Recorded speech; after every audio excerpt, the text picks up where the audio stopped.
This is Walt Disney World Today. Give us 5 minutes and we'll give you the world. It's Monday, March 23rd, 2009, and this is episode 542 of WDW Today. I'm Matt Hochberg of StudioCentral.com. Joining me on today's show is Len Testa, co-author of the Unofficial Guide to Walt Disney World. And Len, Mike Newell has once again ditched us this evening, and the only thing I can think of is the man really is looking forward to his trip for Star Wars weekends, and he just can't wait and needs to be planning it constantly. That or theaters in his blood, one or the other. One or the other. Well, you know, 50-50 Whatever. Someone wake up Uncle Wilbur.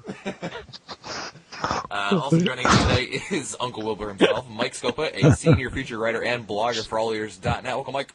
You'll definitely want to hang on. Oh, Mission Space. Mission Space. Gary Sinise. So on today's show, we're going to be talking about Flower and Garden Festival, the 2009 edition, that is. It kicked off this past Wednesday, and it's going to be going all the way through... Where's it going to? A long time. No, it's into May. December? I don't know, December? Yes, into... No, wait, that'd be the Halloween party. which again extends into November this year. I love Disney's sort of casual approach to calendarization. I really like that. It goes to May 31st, to be exact. I'm glad we prepared for this. So I actually I attended the media kickoff event for the Flower and Garden Festival this year, which was very nicely done. And gentlemen, when we talk Flower and Garden Festival, what are your general thoughts about the event? It's been something that they've done for 16 years now, so certainly we think our fair share of them. I think the first thing I always think of the Butterfly Garden. I get a big kick out of that.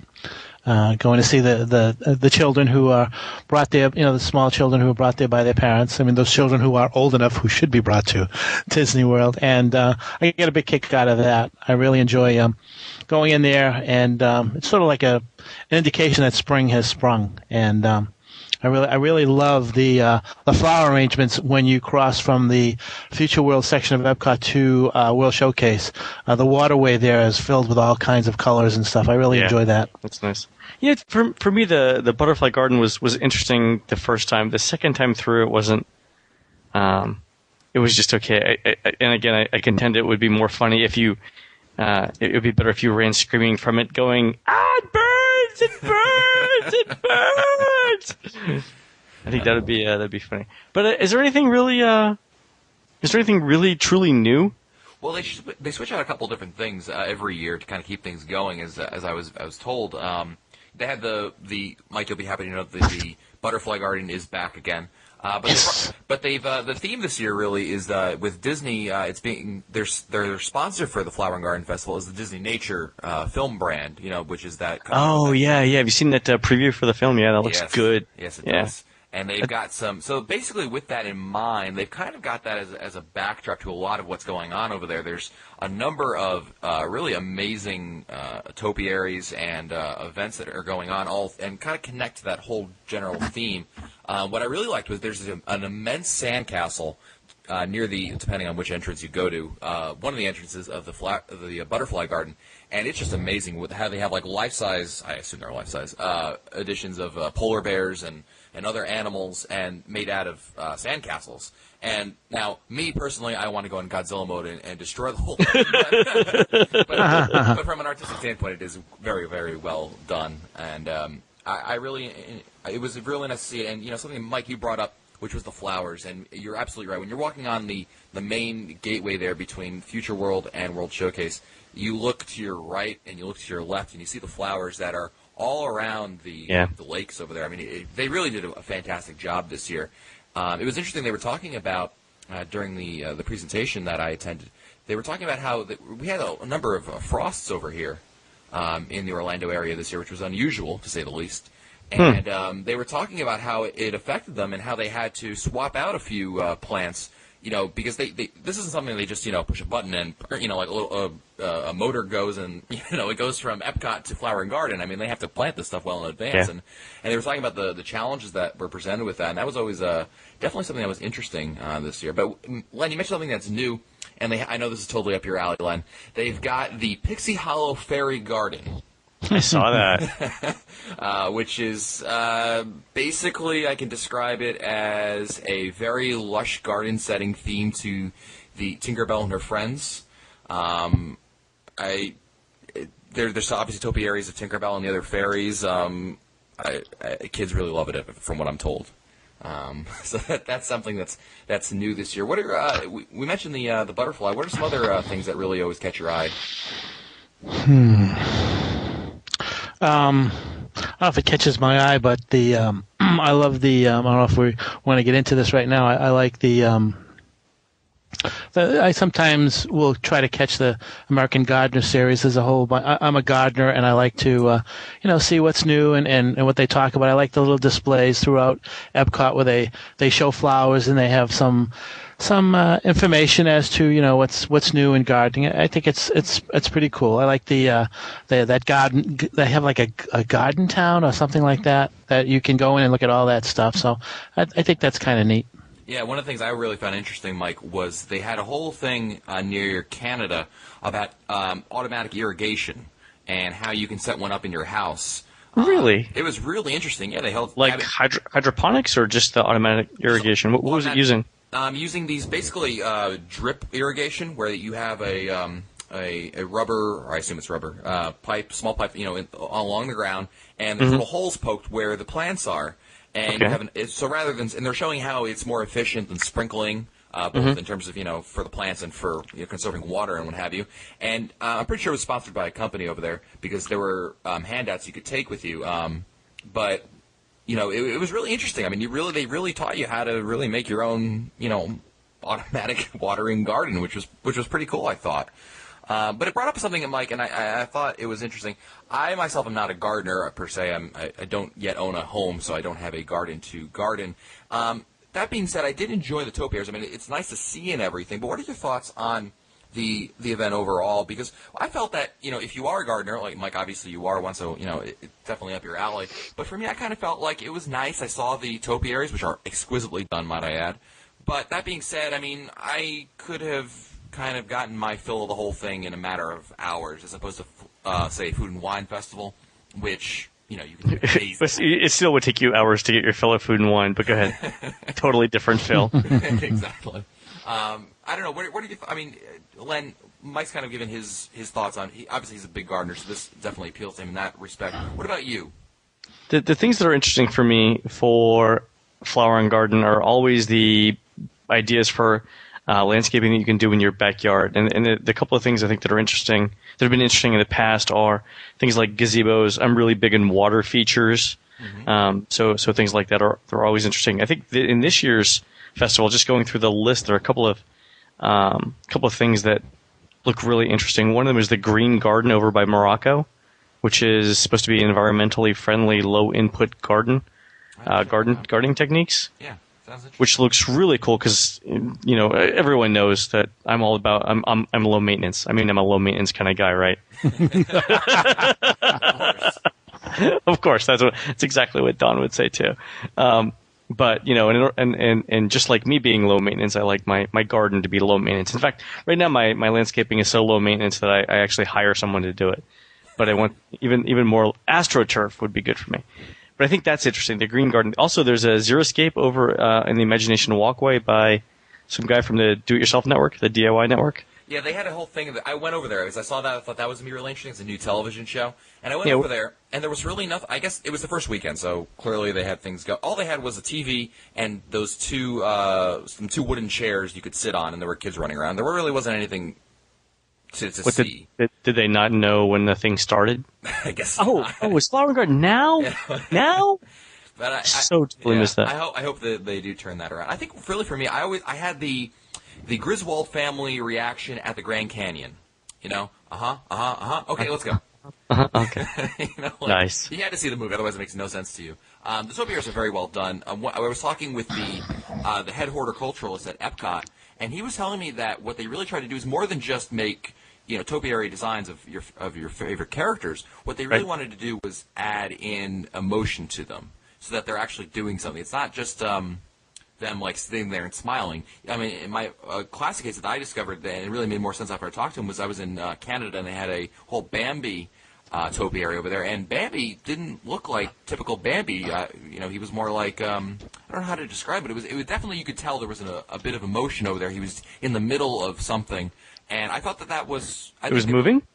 No, he wasn't moving. He was just like it was an action scene, like Frozen. You know what I mean? An action pose. Exactly. Nice. I mean, you typically have those action poses all the time, Len. But that's me. I mean, my trading cards are all exactly. That's nice. Hey, has anyone ever tried the tea thing over in, is it Great Britain? The Twinings tea? No, I haven't. I haven't done that. No, I'm not a big on tea person. Really, anything with caffeine usually gets my attention as well. I'm surprised. I'm gonna have to come down and do this before the end of May. I'm gonna have to come down for a weekend. Yeah, one of the things that was interesting for us Disney nerds is I couldn't help but stop into the Wonders of Life Pavilion, not because of what was in there, but because I wanted to see what the Wonders of Life Pavilion was looking like. And man, if you had any hope, any glimmer that the Wonders of Life Pavilion was ever going to reopen, no, sorry, bro, it's just not going to happen. Sorry, bro. I mean, at least last. Sorry, bro. Where'd you get that from? How I Met Your Mother? Sorry, bro. I mean, last year I remember going in there, and it was either for Flower and Garden, Fruit and Wine, and they still had the facade up for Body Wars and the facade up for Cranium Command. They're all gone. There's nothing left over there. So, I mean, they have all the stuff for Flower and Garden, obviously, but I mean, from a Disney geek standpoint, I just was unfortunately a little disappointed. I was like, nope, there's just no chance of this ever coming back, really, and it's too bad, but they have a number of different events, and really, I think, Mike, you were saying how you're a big into gardening, and I think really, if you really are into gardening, if you really do enjoy it, I think this is going to be a wonderful event. I know that there were members of the gardening section of the Orlando Sentinel that were over there, and this is a big event, really, for people who are horticulturalists at heart, or really pride themselves in what they do outdoors. And I think that the event really did a good job of capturing that. Yeah, I'm guessing that this year, and reading about what is going on this year, it seems to be a real push for being environmentally friendly. A lot of green stuff. They're talking about a green garden, and there's something that's happening at the end of April. There's a 3-day event, and they're going to talk about environmentally friendly things to do, keeping the planet green, and I think that anyone who's really interested in any new concepts that have come up would want to be there. I think it's the 24th through the 26th. So they're going to be doing. I think that's when they're going to release the ladybugs and do a few other things too. Yeah, that's probably ties in with Earth Day, which is April 22nd. That's right. One thing that they mentioned, Len, I thought you might find this interesting, is that a big trend they're trying to shift to this year is more activities for kids. I think that a lot of the feedback that they had gotten was, people like Scopa love it, but the Hannahs of the world were like, yeah, and there's quite a bit more to do for kids. I mean, we mentioned the Pixie Hollow thing, but I generally notice a lot more stuff for kids to do, and certainly if you're under 12 years old, I think that the event is definitely slanted more in their favor this year than in previous years. What's an example of a couple of fun things? I mean, I see the. Yeah, never mind. I see on the guide there's like half a dozen. There's a scavenger hunt. Mm-hmm. One of the things they had, I mean, you might recall from previous years, they had the Peter Pan play area. And yes, in previous years, it was more about learning, and this year it's more about running around and having fun. And there's some learning thrown in there, mind you. There's actually I found this really funny. I don't know why. In the play area, there were, if you've been to a gym, like the shoulder press machines. Mm-hmm. Like there were weight machines for kids over there, which I kind of found interesting. I waited to see the kids who would actually go, I want to go on the weight machines, Ma. It's like you could see them coming up there with. I was waiting for one to show up there with an exercise belt and those gloves and a half a gallon jug of water. Exactly. Headband. Yeah. You know this machine? Exactly. Can I get on this real quick? How many more sets you got here? Funny. One of the big aspects of Flower and Garden is the Flower Power Series concert that they have over there. And I caught a concert by Davy Jones, which was we were all making Pirates of the Caribbean jokes. How could you not? Yeah, you can't not do it. But it was actually, you know what? Look, I'm not a big Monkees fan. In fact, when I went over there, I was talking to some people, and I had to be reminded what the Monkees' big songs were, other than "Here Come the Monkees." You know what's really funny is on the listing they actually list the big song. Yes, I see by that. that group. Yeah, it's pretty good. It's smart because there are a lot of people like me who have no clue. And look, it's live music. I thought that he actually did a really good job of presenting. He was funny. That being said, there were a number of how do we say, mature people there that were very but certainly there are some good... Scopa remembers the invention of the electric guitar. Go ahead. But Davey I thought he threw a great little show over there. He threw his hip out. I mean, they also made fun. It was fun. They kind of made fun of him, when they were doing the introduction. And now, ladies and gentlemen, the best tambourine player in the world, Davy Jones. And did you eat anywhere when you were there? I ate at the Odyssey restaurant. In fact. What did you have? It wasn't anything special. It was for a press event they were having over there. So they just brought out a buffet of general Disney food. But it was my first time in the Odyssey restaurant. I hadn't been there, I don't think, ever. Ever? Other than the bathrooms that are attached to it. I was there back in the day. All right. Yeah. It was interesting. It's very, if you're wondering what it looks like, it's very unremarkable. It's a nice it is. There, but, They've got a new food stand over at Canada for this thing, right? Yes, they do. I didn't get a chance to check that out, though. I was more enjoying the topiaries, if you will. They did a really good job. I mean, generally speaking, the word on the street really is that in the next few weeks, it starts to hit its peak bloom. Yeah. But even so, even today, when I saw it the other day, it was still wonderful. It was beautiful. The colors were vibrant. And again, I go back to what Mike was mentioning in that if you go to the walkway between Future World and World Showcase, that is the quintessential spot right there. You look, and it's on either side of you is just a wonderful color, and they really did a fantastic job with it this year. So I thought that was very, very nice, and it's something I think that it's really good. I think for people who, it'd be a great event for my parents, for instance. My parents have been to Walt Disney World many times. They've done it all according to them. So this is something for them. So I think they could enjoy without having to necessarily go and do all the attractions or the traditional attractions that Epcot. That is. Oh, and they're bringing back the Gardens of the World tour, right? Tuesdays, Thursdays, and Saturdays for 3 hours. Yeah. Excellent. One change though this year, for those who are attending, keep in mind that they're no longer having the Flower Power Concert Series during the weekdays. It's only on the weekends, and that's a change from previous years. Yes. Well, that stinks. Yeah, they used to have them on the week all week long, but now it's just on the weekends. So you got to keep that in mind when you're trying to take a look at the schedule. The full schedule of events will link to All Ears, which has the full schedule of events. It has it all in there, and you're definitely going to want to make sure that you pay attention to the schedule to make sure you can get into the events you're looking for. And one more bonus I wanted to mention for all our listeners that I recorded a lot of audio at the media event, dedication to Pixie Hollow, the Davy Jones concert. So, Mike, you can rock out to Davy Jones like it's 1955 all over again. And on St. Virginia.